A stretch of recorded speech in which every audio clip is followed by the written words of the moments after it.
listos. Muy buenas tardes.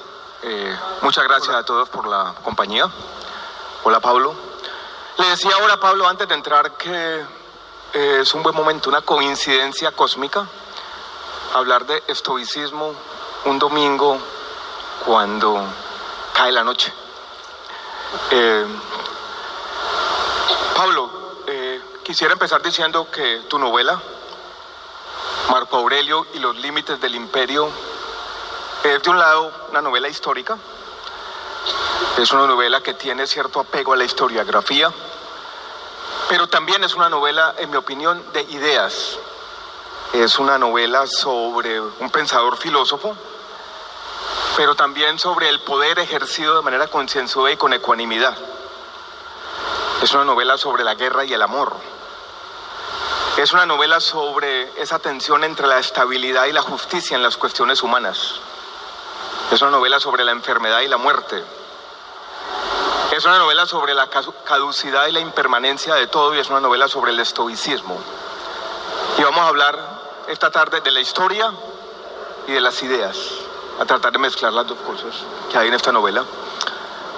Y sin hacerle mucha competencia a Diana Uribe, Pablo, yo quisiera empezar primero por el contexto histórico, que tú no lo describas. Antonino Pío, Marco Aurelio, Adriano antes, la peste, las guerras al oriente y las guerras al norte, lo que pasaba en Roma en esta época, para darle el contexto y empezar nuestra conversación. Gracias, Alejandro. Buenas tardes a todos. Me siento muy honrado de estar contigo, Alejandro, hablando sobre estoicismo y Marco Aurelio. Tú que eres un intelectual y también un hombre que ha ejercido el poder. Entonces me parece que esa novela sin duda te ha dicho muchas cosas, ¿no? En realidad lo que yo me propuse cuando comencé a investigar sobre Marco Aurelio fue como mostrar un mundo en crisis, que es el siglo II, muy parecido al nuestro inclusive, y como un hombre culto, letrado, un filósofo que tenía muy buenas intenciones en su gobierno, intenta o impide que ese barco que es el Imperio Romano no naufrague. Yo cuando terminé de escribir la novela, y cuando investigué al respecto, yo dudaba si él verdaderamente había llevado ese barco a puerto. O sea, tuvo tantos problemas Marco Aurelio, la peste, por ejemplo, la gran plaga, que era como la llamaba Galeno, que es como una primera pandemia que hubo en Europa. Una especie de viruela que arrasó las legiones romanas y por lo tanto pues arrasó con la base fundamental del imperio, porque recordemos que Roma era un imperio sobre todo militar. Pero también hubo invasiones bárbaras, crisis climáticas y por supuesto intentos de usurpar el poder. Uno de esos intentos también lo capoteó Marco Aurelio, chismes sobre su vida familiar. Es decir, la pobre Faustina fue vilipendiada de una manera sistemática por los historiadores, por las personas que rodeaban el círculo de Marco Aurelio. Entonces, evidentemente, Alejandro, cuando yo comencé a tener la idea de escribir sobre este personaje, me enfrenté ante una personalidad poderosa y ante un panorama histórico que yo decía, bueno, ¿qué voy a hacer yo sobre todo para salir avante ante tanta bibliografía que hay sobre Marco Aurelio, sobre el estoicismo? Porque mi propósito también era hablar sobre el estoicismo y de qué sirve el estoicismo a un hombre de poder, digámoslo así. Y también las biografías, el imperio romano por sí mismo, que es un tema pues inacabable, ¿no? Entonces ahí es cuando el escritor se la juega el todo por el todo, ¿no? ¿Qué voy a escribir? ¿Qué voy a tomar? ¿Qué es en lo que me voy a concentrar particularmente? Y poco a poco fui haciendo como un esqueleto de la novela, ¿no? Yo recuerdo que para poder tener en cuenta ese siglo II, yo leí a los historiadores romanos de la época, ¿no? A Tácito, que es fundamental, a Suetonio, que es clave, sin duda alguna. Después vienen unos historiadores poco posteriores, Herodiano, Eutropio, y luego vienen los grandes historiadores como Gibbon, el historiador inglés, sí, que tiene la famosa historia de la decadencia del Imperio Romano, que es fascinante, pero es una mirada del imperio no decimonónica, casi que propia del siglo XVIII. Entonces era como tratar de confrontar toda esa información a través de las épocas, ¿sí? Y además leer las biografías que se han escrito sobre Marco Aurelio en el siglo XIX, XX y XXI. O sea, hice un ejercicio de lecturas suficientemente riguroso para no ponerme a improvisar, mejor dicho. Porque me preocupaba eso, me preocupaba salir, como se dice literalmente, con un chorro de babas, ¿no? Pero no, yo creo que esa información que debe tener el escritor ayuda mucho a que la imaginación literaria se amalgame con esa labor investigativa y logre uno sortear todos los riesgos que supone escribir una novela histórica de este calibre. Ayer me contó Pablo que leyó 7 biografías de Marco Aurelio, además de los historiadores romanos, que una de ellas fue publicada en 2021 cuando Pablo ya tenía la novela casi lista, una biografía nueva de 900 páginas. No quiero pensar la ansiedad que le da al escritor haber terminado su novela y que se le vengan con un mamotreto de 900 páginas.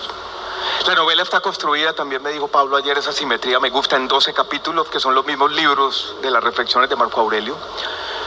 Y yo quisiera, Pablo, dejar de lado un poco el historiador y que nos contaras tu conexión o contacto con el estoicismo. ¿Eso cuándo viene? ¿Cuándo lees las reflexiones? ¿Qué encuentras ahí? Bueno, mis primeras intromisiones en el mundo de Marco Aurelio y el estoicismo surge cuando yo estudio filosofía y letras, que ahí leo sobre todo a Séneca, que Séneca, como sabemos, es uno de los grandes estoicos de la Roma imperial. Son 3, ¿cierto? Séneca, Epicteto y Marco Aurelio. Luego, cuando estaba escribiendo Lejos de Roma, que es mi novela sobre el poeta romano Ovidio, o sea, yo ya había frecuentado un poco ese asunto, me encontré con las meditaciones de Marco Aurelio y quedé fascinado con ese libro. ¿Eso fue cuándo, Pablo? Eso fue como en el 2008, más o menos, 2007, que estaba yo escribiendo Lejos de Roma.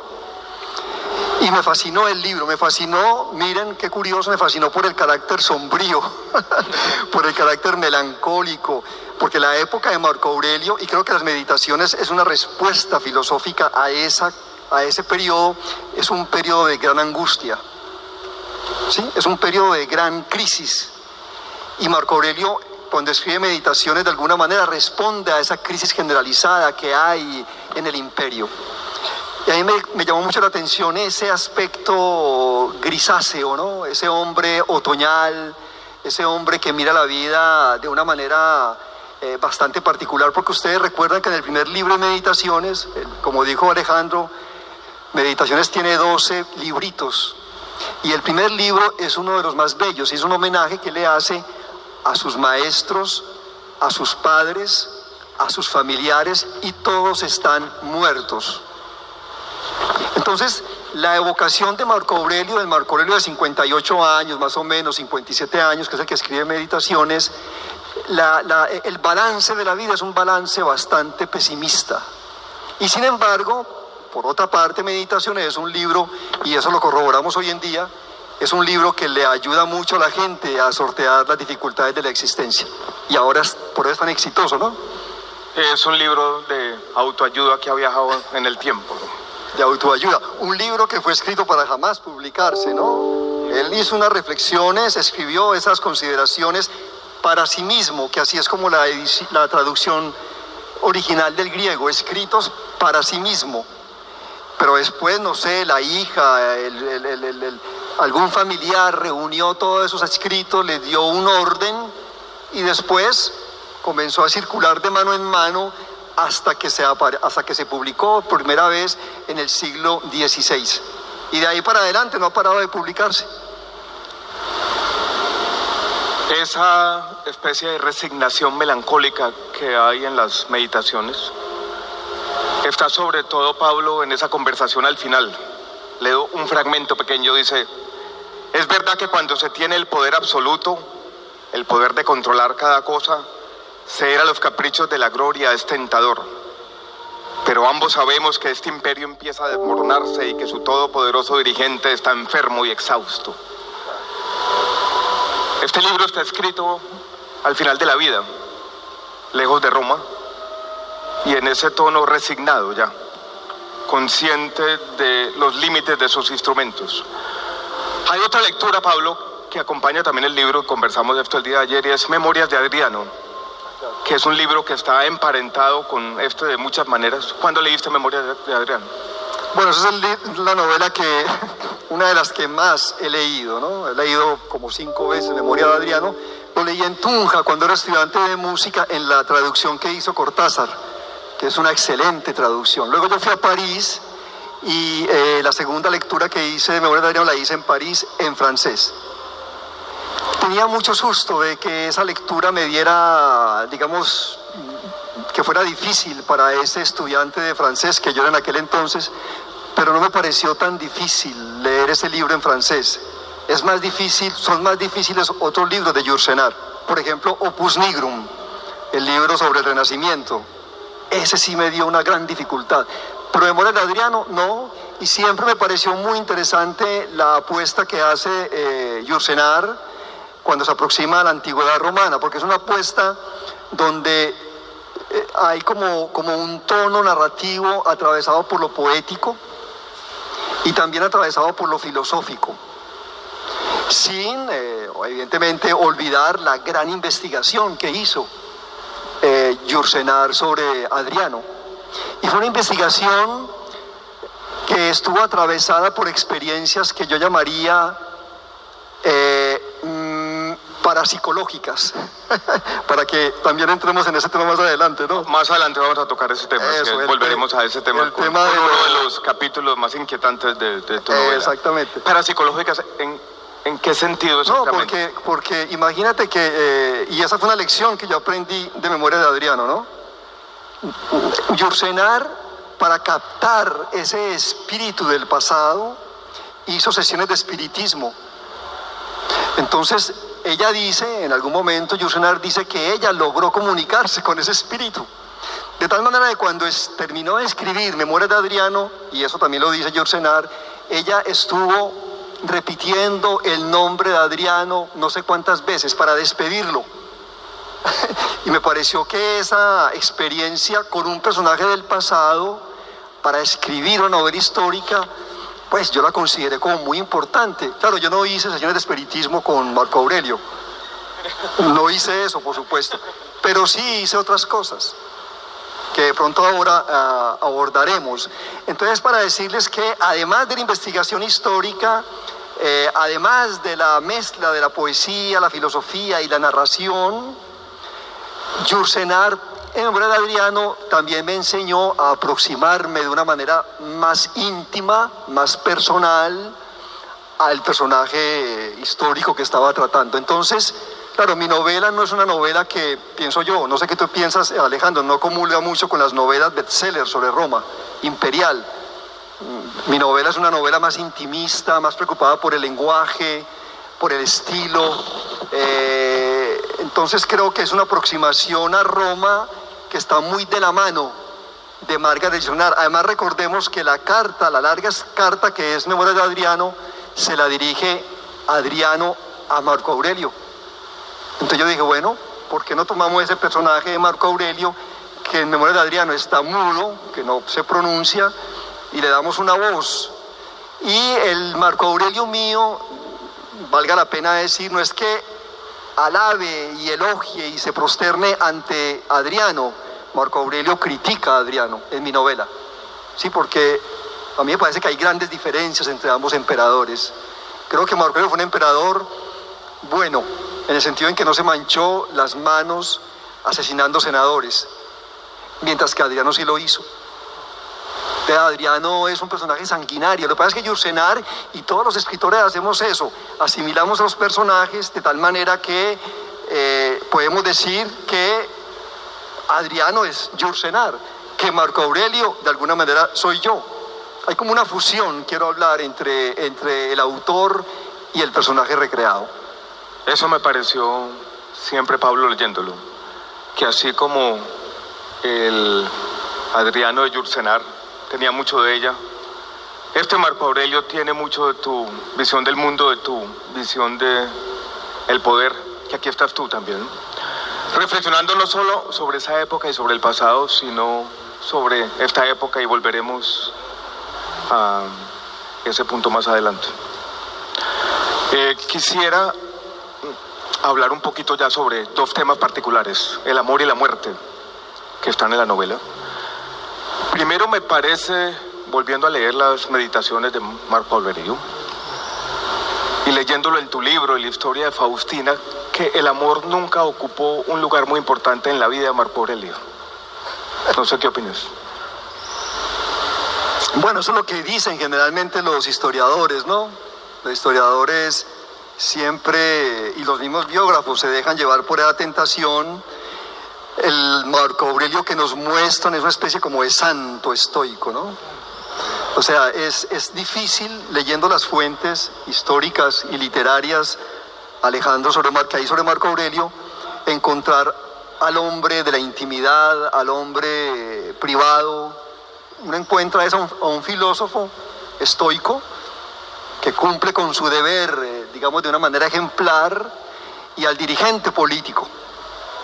Pero entonces hay unas cartas que Marco Aurelio escribió o intercambió con su maestro de retórica latina llamado Frontón. Y esas cartas se recuperaron, creo que a finales del siglo XIX. Toda la gente creía que esas cartas iban a develar al gran filósofo, que era Marco Aurelio, y a su maestro, Frontón. Y no, lo que muestran es una relación epistolar entre un discípulo y un maestro que se quieren profundamente. Entonces hablan de chismes familiares, de afectos, se dan besos continuamente, se dicen te amo maestro, te amo discípulo. Es una cosa completamente marcada por la cotidianidad de una vida familiar. Y ahí es cuando aparece un Marco Aurelio distinto.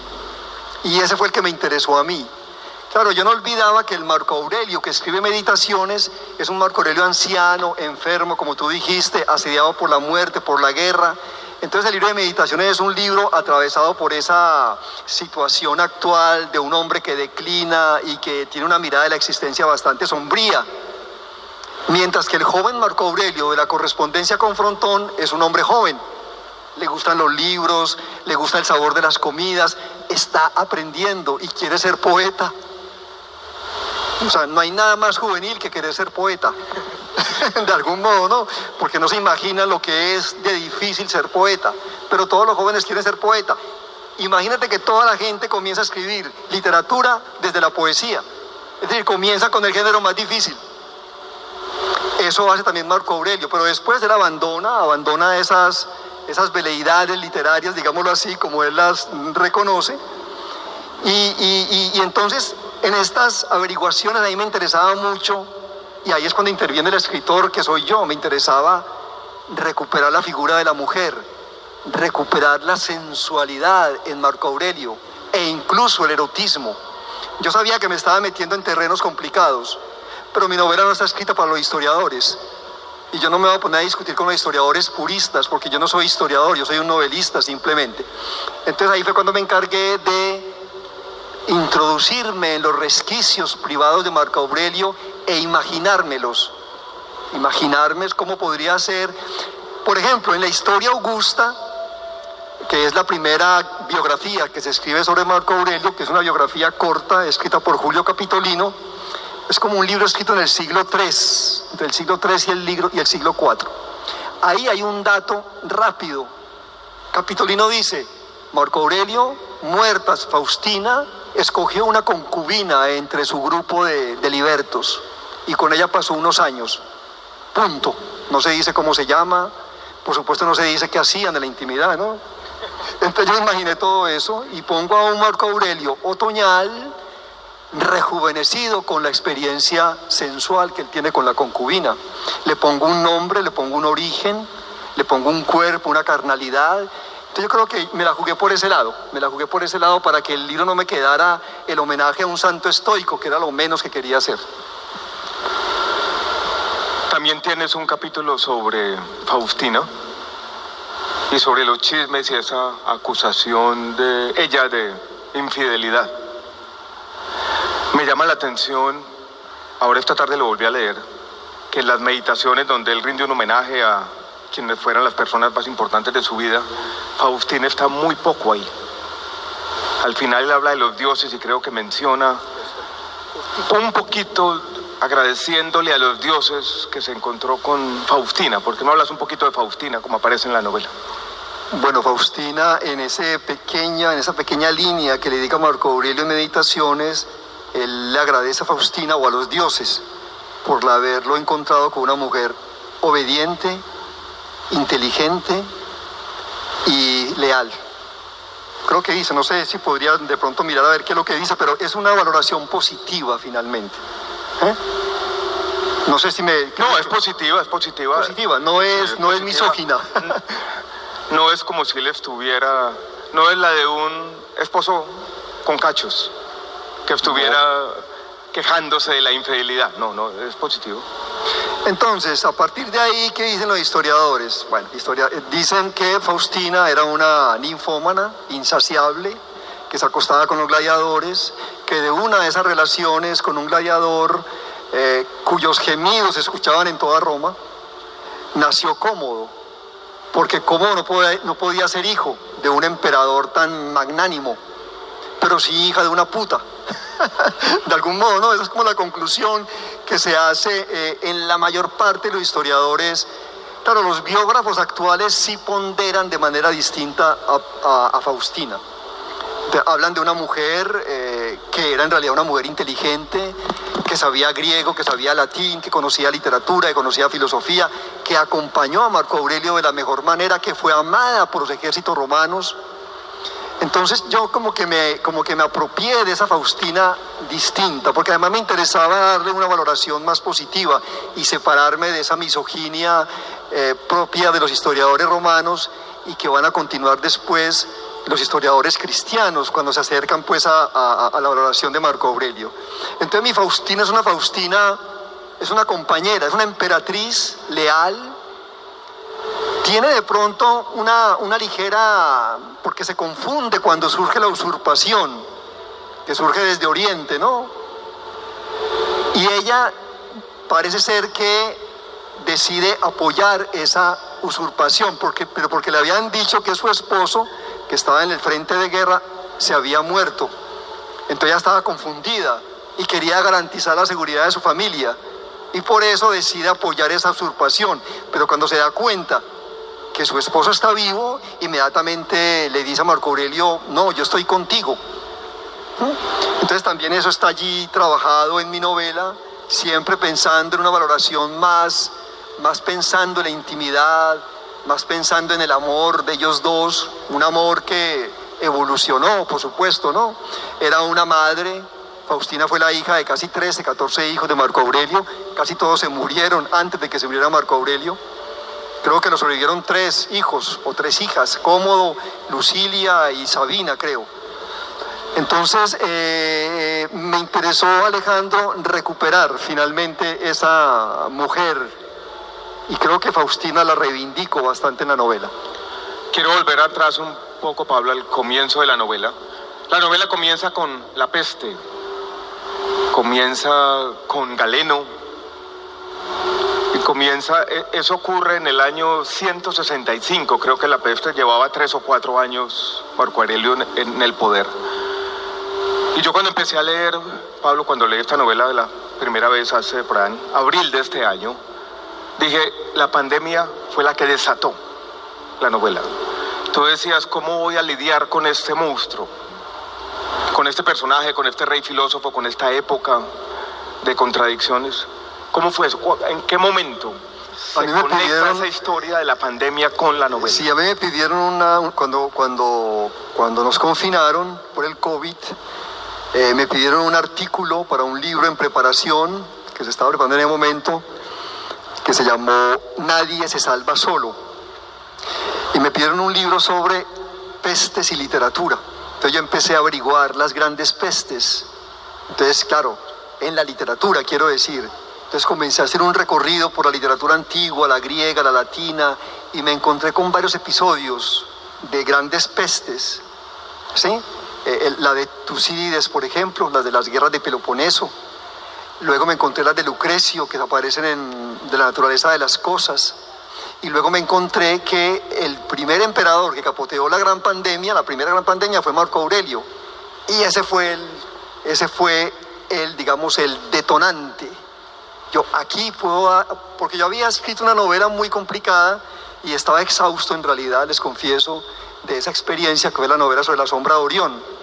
Y necesitaba como irme para otra época, para otro lado, ¿no? Yo quería salirme de la escombrera y meterme en otros ámbitos un poco para oxigenarme y para aliviarme también, ¿no? Y bueno, me metí con Marco Aurelio en una época bien turbulenta y bien complicada, pero con otra personalidad pues muy, muy significativa. Entonces comencé a mirar de qué modo Marco Aurelio capoteó como emperador, quiero decir, esa peste. Y me parecía que era muy distinta, o bueno, no, creo que soy un poco injusto. En realidad era muy parecida a la que trataron de hacer muchos dirigentes políticos que les tocó enfrentar el COVID, y era pensar en el bien común. Entonces Marco Aurelio se entregó completamente a defender a Roma de esa peste. ¿Y cómo lo hizo? Con medidas con el Senado. Yo me imaginé a Marco Aurelio incansable, ¿no? Duerme 2-3 horas al día, va a todos los barrios populares, habla con la gente, se arriesga a que se contamine. O sea, está a toda hora pendiente de su pueblo, porque parece ser que lo que hizo él para enfrentar la pandemia que le tocó fue justamente darle la cara y pensando en el bien común, que es una idea estoica muy bonita y que nosotros estamos tratando de recuperar en nuestros días ahora, ¿no? O sea, la política como actividad que se ejerce pensando en el bienestar de todos. Eso en la realidad no se cumple. Bueno, ahí podremos discutir, pero digamos que Marco Aurelio me pareció a mí, por lo que investigué, fue un emperador de ese tipo. En ese primer capítulo está Marco Aurelio dedicado al bien común, otros políticos escondiéndose y haciendo todo lo contrario. Hay ese contraste que muestra el emperador, el gobernante, el político, podríamos decirlo, quizás es un anacronismo, preocupado por su gente, arriesgando su vida. Sí. Dejemos la política, ya volveremos a ella más adelante. Le dije ayer a Pablo que le iba a hacer una pregunta difícil. Este es un libro intimista y es un libro donde creo yo hay una visión poética de la vida. Tú has mencionado a Lucrecio. Lucrecio está por todos lados en este libro. Y esa visión poética de la vida yo la quisiera decir como cierta gratitud cósmica. Hay una frase, la apunté por aquí, es de Antonino Pío, pero dice lo siguiente: asistir a la diaria diseminación de la luz sobre el mundo era suficiente prueba de que el bien existía. Tú hablas en la última conversación de los hombres de luz. Me recordó a Borges, y aquí planté la frase que dijo alguna vez: es mucho haber tocado el jardín viviente siquiera un día. Hay algo de eso, ¿no? Hay una celebración simplemente de estar aquí, de agradecer el mundo simplemente por observarlo desde este rincón de la galaxia. Hay ese estoicismo que es eso, ¿no? Gratitud cósmica. Sí, yo creo que, bueno, yo también traté de que ese estoico que es Marco Aurelio tuviese iluminaciones epicúreas, porque el libro de Lucrecio es un libro epicúreo, y el libro de Lucrecio celebra la naturaleza, celebra la vida, la luz. Es un libro precioso, ¿no? Es un poco críptico, pero tiene unos pasajes verdaderamente impresionantes. Entonces me parecía a mí que ese Marco Aurelio, pero es una cuestión mía, ¿no? Debía estar como, o sea, es un estoico, pero no es un estoico radical. Es un estoico que tiene inclusive curiosidad por el cristianismo, que en ese siglo II estaba ya casi que conformado, tal como lo conoceríamos después. Lo que pasa es que el cristianismo no aparece en Meditaciones, y el cristianismo no aparece en las cartas con Frontón. Pero si uno lee a los historiadores del cristianismo, uno se da cuenta que en el siglo II el cristianismo estaba diseminado por todo el imperio. Entonces, al mismo tiempo, Marco Aurelio se deja atraer por esas ideas que yo se las transmito a él, que es la idea del hombre solar, del hombre luminoso. Esa idea del hombre solar es una cosa que de algún modo se me ocurrió a mí, porque yo he percibido en mis lecturas desde la antigüedad hasta el siglo XX que hay una idea, hay un motivo literario que es el hombre subyugado por la luz, ¿no? Los niños que se acuestan y se embriagan con la luz, o los hombres, las mujeres. Y yo le transmití eso a Marco Aurelio. Entonces Marco Aurelio adolescente tiene un rapto solar. Luego, en diferentes momentos de su viaje a Oriente, tiene una plena comunicación con la luz. Pero miren de algún modo cómo me surgió a mí esa idea. Yo en mis pesquisas marco-aurelianas quise hacer los recorridos que él hizo. Y hice algunos. Por ejemplo, fui hasta Alejandría y pasé por lo que hoy es Estambul, que era la Bizancio de aquel entonces. Marco pasó por Bizancio, atravesó el Bósforo, fue a Memphis o al Cairo y luego fue a Alejandría. Yo hice más o menos ese viaje. Quería hacer otros, pero no pude hacerlos por diferentes circunstancias. Pero cuando fui a Estambul, yo estaba fascinado con la luz de Estambul. Fascinado, yo decía, ¿esta luz qué es? Y se me ocurrió que tenía que transmitirle esa emoción luminosa a Marco Aurelio. Entonces mi Marco, cuando pasa por Estambul, tiene todo ese montón de impresiones que yo tuve. Entonces pongo a Marco Aurelio en un balcón mirando la luz, junto a su hijita, que tiene como 8 años o 9, y su hijita le dice, papá, ¿y esta luz por qué no la tenemos en Roma? Y entonces hay un diálogo entre los dos en torno a la luz, porque me parecía importante eso. Es un Marco Aurelio, repito, no es un santo estoico, es un santo atravesado por esas fulguraciones. Y cuando tú hablas de la gratitud cósmica, eso aparece de una manera más fuerte en los ritos de iniciación de Eleusis, ¿no? Ya llegaremos allá. Me parece bonito, Pablo, que en este comentario de Carlos García, Gael al final, él habla de la admiración luminosa, y utiliza la misma palabra que tú tienes por Marco Aurelio. Voy a leer un fragmento para quienes tienen el libro, está en la página 246, que tiene que ver con esto, con ese tema de la luz, los hombres luminosos. Ahora no lo dice Marco Aurelio, lo dice su amigo, que también tiene la gratitud cósmica, Livio Tértulo. Ahora siento nostalgia por la luz. Sé que está afuera, derramada sobre los árboles y depositada en las corrientes del agua, ondeando en el firmamento como una bendición del cosmos, reflejando las formas de todas las criaturas de la tierra, y como tortura mis ojos, solo queda evocarla con tristeza. Por eso decíamos que esto era una hora buena para presentar el libro, ¿no? La luz que se nos está yendo y que hay que evocarla con tristeza. Imagínate, Alejandro, que ese personaje que yo me inventé, que es Livio, que es un amigo de Marco Aurelio, con el cual habla al final de su existencia, una larga conversación, ¿cierto? Es el capítulo más largo del libro, el penúltimo, y se llama La Conversación. Lo recomiendo. Volveremos a este porque ahí se mete la política en este capítulo. Sí. Porque a mí yo sí quería hacerle una crítica a Roma y a Marco Aurelio. Yo decía, ¿cómo hago esa crítica? Entonces yo me enfermé. A mí me dio una parálisis facial y uno de los efectos de la parálisis facial fue que no podía cerrar uno de mis ojos.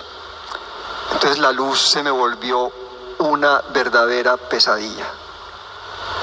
Y yo decía, si yo que soy un hombre solar, ¿cómo se me castiga de este modo? ¿Por qué yo no puedo ver la luz? Porque estaba perdiendo el ojo. Se me estaba resecando el ojo. Bueno, finalmente dije, ese personaje que yo me quiero inventar le da un poco esa enfermedad. Y también es un hombre solar, como Marco Aurelio. Entonces ahí es cuando intercambian esas ideas en torno a la luz. Porque Livio está oculto, ¿no? Porque no soporta la luz, pero él sabe que está afuera y que fue el motivo del canto y del éxtasis durante muchos episodios de su vida.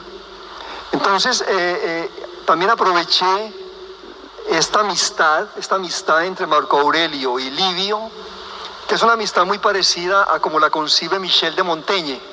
Esa amistad en que tú y yo, si somos amigos, nos podemos decir todo. Yo te critico, tú me criticas, pero tú no te enfadas conmigo porque existe el amor de la amistad. Y eso es lo que pasa con esos dos señores.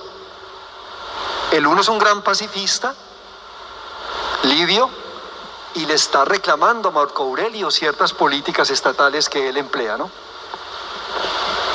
El amigo le habla, él vive en una villa que se me parece un poco hippie, ¿no? Donde todo funciona bien. Le habla de los márgenes de esa vida más fácil. Y Marco Aurelio le reclama que él tiene que ejercer el poder y que de alguna manera su amigo está en una posición facilista y los dos tienen razón. Y los dos saben que el otro tiene un poco de razón. Y los dos hablan con el afecto de la amistad. Es conmovedor. Volveremos a eso. Quiero volver a los misterios. Hay uno de los capítulos que describe un rito de iniciación de Marco Aurelio cuando estaba más joven. Y tú ayer me cuentas, Pablo, que esa parte no aparece mucho en las biografías, que es una especie de tema medio tabú. ¿Qué nos cuentas un poquito de ese capítulo? Y quiero leer algo al final. Mira, yo esta novela la terminé en Madrid y ahí pude hablar pues mucho con Carlos García Gual y con otros especialistas del estoicismo. Y yo les preguntaba, ¿es posible en Roma, en la Roma del siglo II, la existencia de un pacifista, medio anarquista, una especie de hippie, que tiene una comunidad familiar, como una especie de coaldea, donde las mujeres tienen los mismos derechos que los hombres, donde todos trabajan, donde son vegetarianos? ¿Es posible eso? Y me decían, sí es posible. En el medio de los escépticos. No hay esclavos no hay esclavos. Livio Tertulo es como una especie de vocación de Tolstoy, ¿no? Tolstoy, recuerden que tenía una hacienda, digámoslo así, Yasnaya Poliana, y ahí él le dio la libertad a los siervos. Todos tenían los mismos derechos, en principio, ¿no?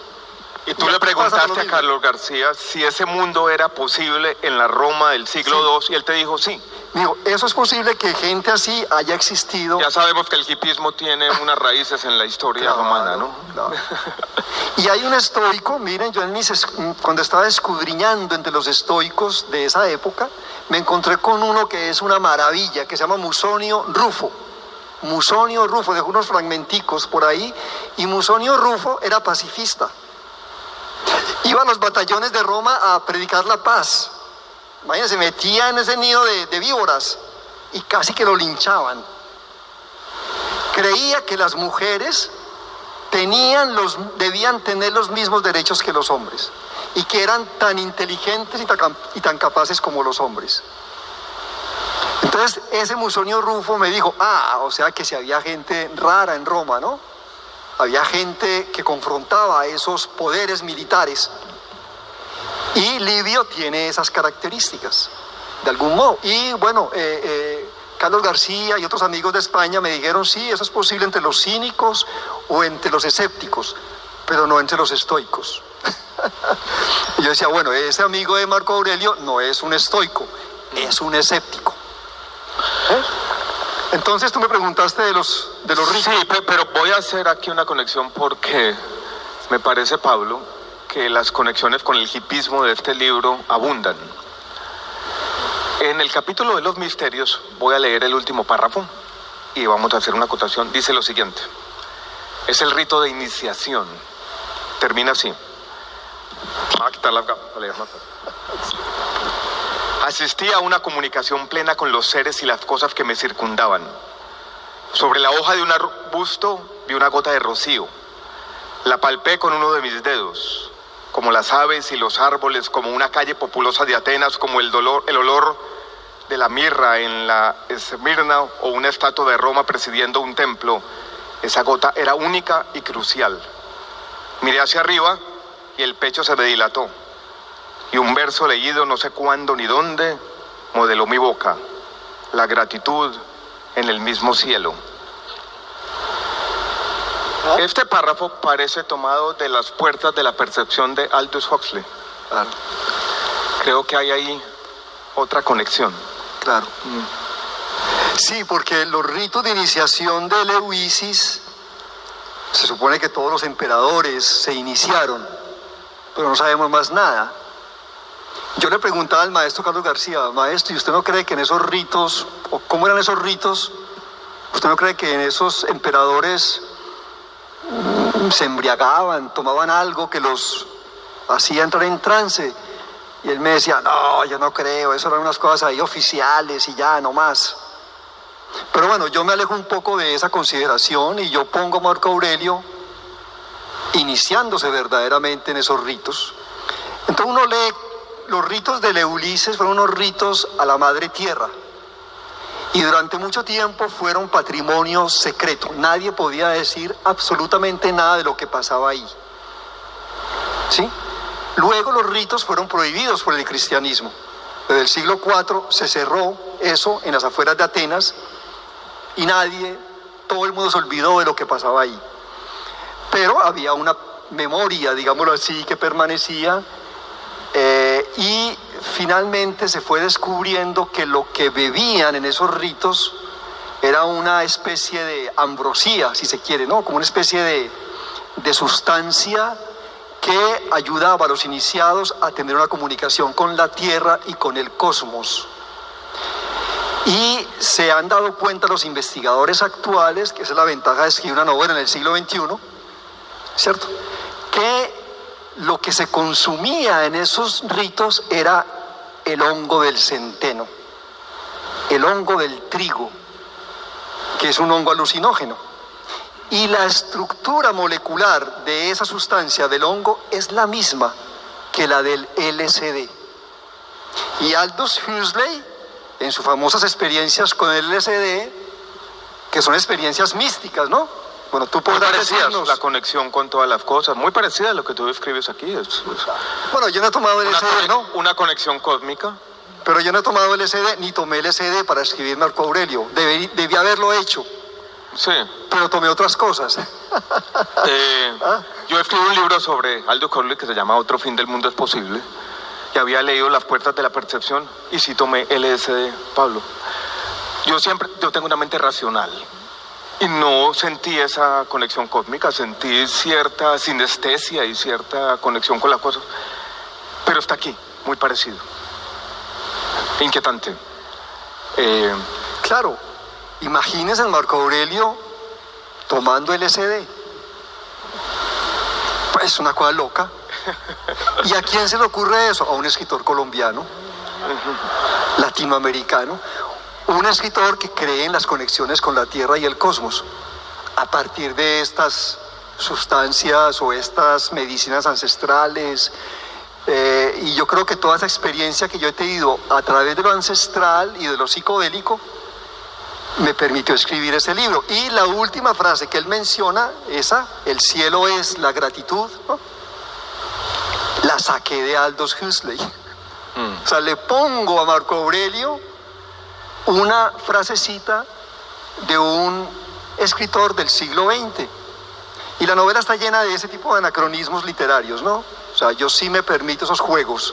Ahora se lo conté, se lo dije o ayer se lo dije a Alejandro, porque Alejandro es un lector de ese tipo de literatura y bueno, él se dio cuenta más o menos que ahí resonaba algo que tenía que ver con las experiencias místicas a partir del LSD.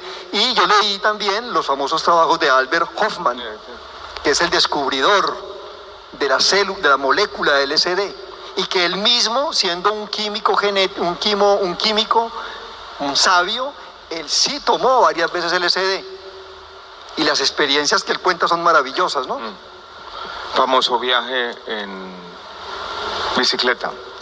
Aquí en el Hay Festival estuvo hace aproximadamente 4 años Michael Pollan, que escribió un libro que se llama Cómo cambiar tu mente, que ha generado una pequeña revolución, porque hay un renacer de estas investigaciones sobre lo que podríamos llamar psicodelia, y una conexión inquietante entre eso y la historia de la religión, que está aquí en parte, pero que está comenzando a ser un tema de investigación. Hasta el año 1965 hubo miles de artículos científicos publicados sobre este tema. La guerra contra las drogas, en sus versiones más fanáticas, podríamos decirlo así, acabó con este tema y hay un renacer. Ya nos están haciendo señas. Yo quiero terminar con el tema de la política. Hay una conversación que a mí me llamó la atención porque es una conversación, Pablo, que ha hecho parte de mi vida, que aparece en cualquier persona que trate de cambiar el mundo, que me remite a lo que a mí me gusta llamar a veces la difícil defensa de lo imperfecto, si se quiere cierta estética de lo imperfecto que tiene que practicar todo político. Voy a leer rápidamente, que me parece interesante para preguntarte por tu visión. Toleras el mal en vez de erradicarlo, le dice su amigo Marco Aurelio. Eres extremo en tu valoración, Livio. Pero si no vamos hasta el límite de la bondad, maestro, Marco, ¿para qué ser bueno? Contesta Marco Aurelio. Tu radicalismo consiste en que te ubicas fuera de la realidad. Es como si desconocieras el funcionamiento de la política y la esencia de lo que caracteriza a Roma. Responde el amigo. Sabes que conozco muy bien la una y la otra.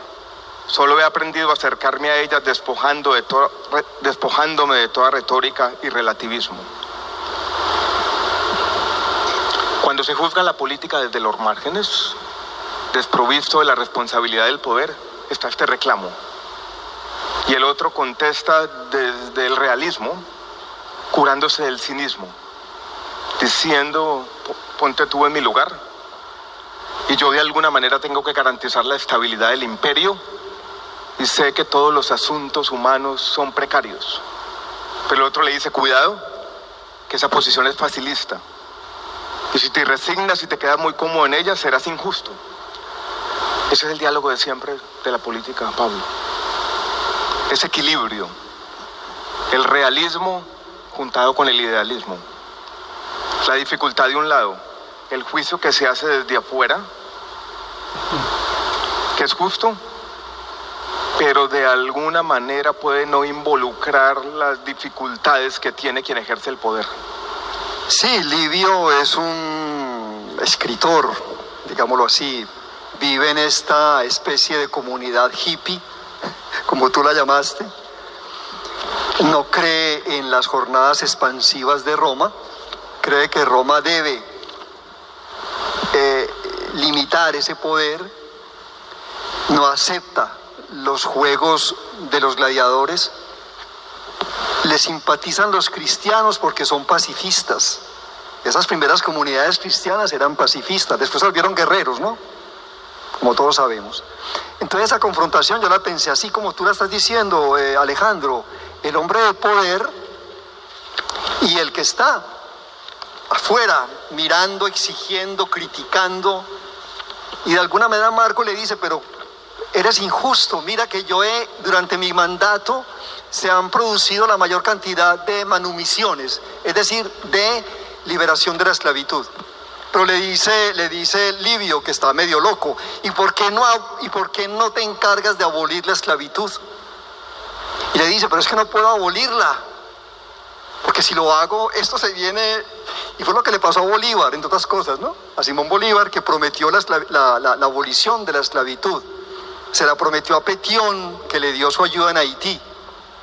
Y cuando Bolívar llegó y se instaló en el poder, se dio cuenta que no podía eliminar la esclavitud porque se le venía la economía abajo. Entonces es un poco mirar la práctica del poder político, que es una cosa, y la crítica de ese poder hecho desde la filosofía, desde la literatura. Miren, por eso Platón, de algún modo, expulsó a los poetas de la República, porque los poetas y los intelectuales son insoportables. Nada los convence. Siempre están criticando todo. Yo, por supuesto, hago parte de ellos.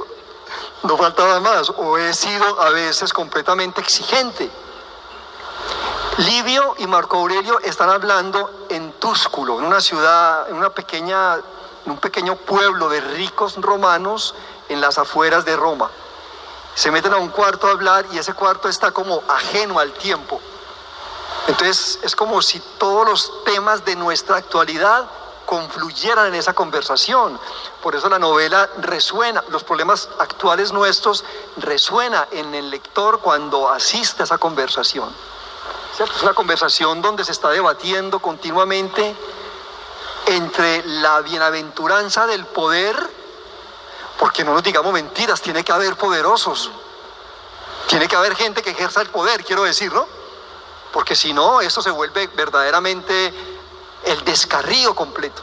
Lo ideal sería que los poderosos fuesen personas sensatas, inteligentes, pero a veces la realidad misma los desborda y hay que ser comprensivo frente a eso.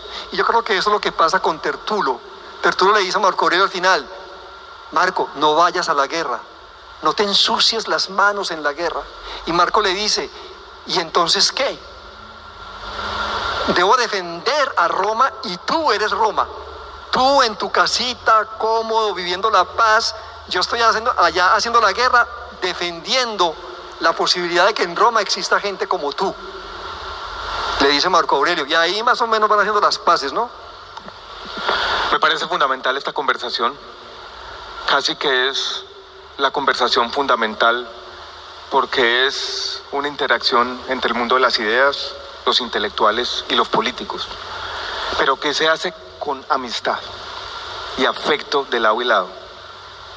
Hay sinceridad, pero no hay señalamiento. Y yo, Pablo, lo he tenido que enfrentar en mi vida de alguna manera. De alguna forma, el exceso de realismo de un político puede llevar al cinismo, a cierto desprecio de la vida. Pero del otro lado, desde Tértulo, eso puede llevar a las utopías regresivas, a hacer daño, a ir en contra del bien común, persiguiendo un ideal inalcanzable. Y ese equilibrio, esa no renuncia a ciertos sueños, pero también el realismo, que yo he llamado a veces en escenarios políticos posibilismo, es la clave. Hay otra clave también que nos conecta con un festival de ideas, y está por allá en la página 270 para que lo quieran leer. Tértulo, de nuevo, habla de la escritura, del papel de la escritura, de escribir, y dice que es un embeleco. Yo quiero plantearte esta última pregunta, Pablo, sobre el papel de la escritura, los libros, la lectura en estos tiempos difíciles, que yo creo que es la pregunta fundamental que rodea un escenario como este. ¿Es la escritura un refugio? ¿Es la escritura simplemente consuelo? ¿O es también una forma de resistencia? ¿Deben los hombres de entendimientos y los hombres de letras llevarnos hacia un mundo más tranquilo de la reflexión? ¿O también estar en la vanguardia? Y también tratar de la mano de los políticos y los intelectuales acometer esa difícil tarea de mejorar el mundo. ¿Es la escritura un simple embeleco y un refugio? ¿Una forma de esconderse del mundo? ¿O es una forma también de hacer nuestro mundo un poco mejor? Bueno, yo creo que yo me baso un poco en lo que decía Albert Camus cuando recibió el premio Nobel. En su discurso célebre, él decía: un escritor como yo, me muevo entre la soledad y la solidaridad. Es decir, la soledad del acto creativo, porque escribimos en soledad, pero la necesidad de que ese acto creativo reflejado en la escritura llegue a los demás, ¿no? Y ahí se produzca el diálogo. Yo creo en esa fórmula, Alejandro, y creo que me baso en eso. Me gusta mucho.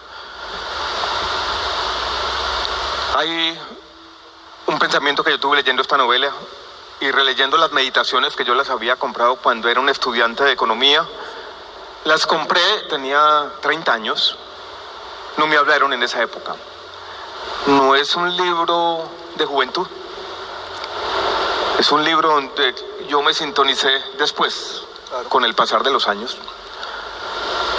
Quisiera, Pablo, como decir lo siguiente ya para terminar y darles la palabra.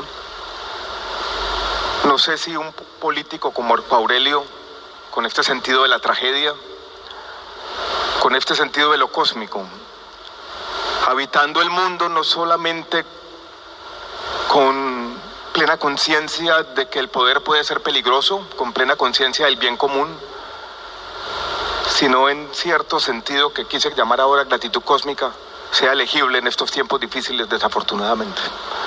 Es como una estirpe que se está yendo, o por lo menos que no es compatible con el mundo actual. Y eso me parece doblemente trágico. Pablo, para terminar, antes de dar la palabra, una última idea.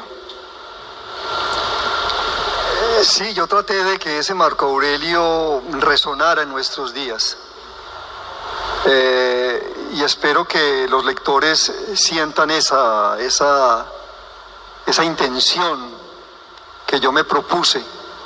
Un emperador que es muy leído en este momento por mucha gente, pero parece que fuese ignorado por los políticos, ¿no? O por una gran cantidad de políticos. Y esa es la gran decepción, de alguna manera, que yo siento frente al mensaje de Marco Aurelio. Los invito a leer la novela. La novela también tiene un punto fundamental, el lenguaje cuidado. Cada palabra, cada verso, tu prosa, Pablo, que es una celebración del lenguaje y de la escritura. ¿Cuánto tiempo nos queda? ¿5 o 10 minutos? Bueno, ¿hay alguna pregunta? Aquí las luces, por aquí, una primera. ¿Quién hay otra allá atrás? Si quiere, hagamos lo siguiente, recogemos 3 o 4 preguntas de una vez y Pablo la responde y terminamos. Adelante, por favor. Pablo y Alejandro, muchas gracias, interesante conversación. Simplemente una pregunta, ¿cómo hacer que en el mundo de hoy, donde hay que ser muy estoico para levantarse todos los días, hacemos que nuestros políticos en nuestro país tengan esa conversación de empatía, donde el uno acepte las ideas del otro sin agresión y cuidando el lenguaje como lo haces tú? Bueno, es muy difícil, ¿no? Es muy difícil eso. Nuestro país y nuestro mundo está muy polarizado. Y yo creo que esa polarización por parte de los políticos es porque no son políticos creados o formados en la filosofía. Son políticos muy incultos, poco leídos, y eso es lo que hace que esa percepción del poder sea tan turbia y tan fanática. Yo creo que un libro como Meditaciones, que es un libro muy críptico por momentos, y ayuda en muchas de sus sentencias a que el político tome una actitud más mesurada. Sobre todo porque a Marco Aurelio siempre está pensando en la muerte, en la fragilidad de la existencia, en la caducidad del cuerpo, ¿sí? En lo relativo de toda existencia, en lo pequeñísimo que somos nosotros como criaturas humanas dentro del orden cósmico. Es un hombre que gobierna, pero tiene en cuenta el cosmos, y eso está ausente de los políticos de ahora. La insignificancia cósmica como una forma de moderar el poder y llevar humanidad. Ese pensamiento está muy ausente de la política hoy en día, Pablo, desafortunadamente. Hay una pregunta aquí adelante y creo que hay otra allá atrás. Bueno, ante todo quiero felicitar. Más duro, más cerca del micrófono. Ante todo quiero felicitar a Pablo Montoya por su muy amena y placentera su discurso, muy agradable. Ustedes saben que ser agradable es más importante que ser inteligente. Y sí, es así, yo pienso. Y al entrevistador, nuestro querido político colombiano, porque para mí la política está por encima de todo, y pienso que aunque Alejandro tiene todos los méritos como académico, como funcionario, como exministro, como historiador, como escritor, su faceta más fascinante para mí, no solamente con él, sino en Colombia, es la política. Voy a hacerme, porque ya todo quedó muy claro y muy bien expuesto. Tu libro es lectura obligada. Yo me llamó la atención que en los estoicos hubo un trato muy amoroso entre, ¿cómo es que se llama? El autor, el estoico, Marco Aurelio y su discípulo. Con Frontón y Marco Aurelio en las cartas. Me llamó muchísimo la atención porque en el ámbito familiar yo he visto, y en muchas relaciones entre hombres, que sin ir más allá de su real identidad de género, se tratan con tal dulzura, con tal cariño, que lo lleva a uno a pensar mal. Y realmente creo que sé por muchos casos que no es así. Entonces me parece maravilloso esa faceta humana de Marco Aurelio y su discípulo, donde se trataban con auténtico afecto. Pero imagínate que yo cuando leí, más. sí, cuando yo leí esas cartas me parecieron que estaban caracterizadas por lo que tú dices, por esa dulzura, por ese afecto, y yo les juro, por ninguna parte vi la homosexualidad. Pero alguien me dijo, uno de esos especialistas históricos me dijo, pero usted no se dio cuenta que Frontón era el pederasta de Marco Aurelio. No. Bueno, sí, es posible, ¿no? Ustedes saben que había ese rito de iniciación, pero yo lo leí como una manifestación afectuosa. De una manera Cuando yo leí la novela, Pablo, yo puse ahí entre mis notas, ser profesor es entrañable, me pareció eso, que ese amor que está aquí en la novela, claro, ese afecto era entrañable, era él simplemente un discípulo y su maestro, pero tampoco... No está aquí en la novela ese tema, ¿no? Ni siquiera insinuado. Yo no me metí en ese terreno. Está por Trae fuera de la recuerdo reflexión. el famoso vallenato de cuando le dice: si yo me muero primero, tú me haces un cuadro, y yo, si me muero primero, tú me haces una canción.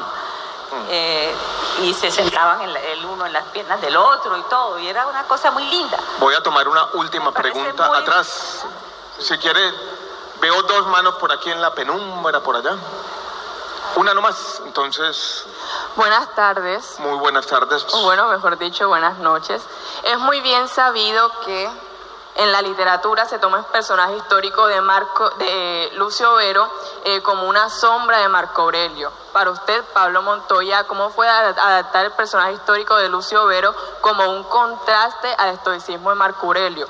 Es decir, que este se refugiara mucho más en los placeres. Muchas gracias. Sí, más o menos.